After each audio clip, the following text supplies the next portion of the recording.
যে আমাকে সিনেমা জগতে নিয়ে আসার জন্য উনি দেয়, খানিকটা দেয়, খানিকটা না পুরোটাই দেয়। এবং সেই ঘটনাটা ঘটেছিল এই কলকাতা আন্তর্জাতিক চলচ্চিত্র উৎসবের প্রাঙ্গণে way back in the year 1999।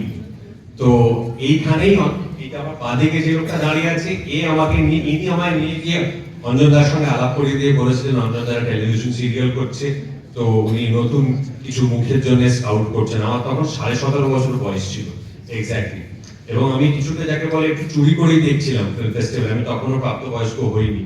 তো সেই কারণে তো সেই দিন থেকে আজ অব্দি অনেক অনেক ধন্যবাদ। এবং এই উৎসবের সঙ্গে আমার সবকিছু দেখে দেখে সবকিছু উঠে গিয়ে অনেক অনেক দিনের সম্পর্ক। একজনের কথা আগেরবার বলতে ভুলে গেছি, আমার সঙ্গীত পরিচালক ইন্দ্রদীপ দাশগুপ্ত।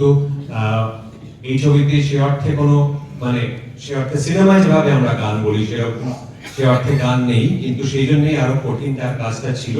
তাকে একটা খুব বড় ধন্যবাদ জানানো দরকার আমার তরফ থেকে। Thank you.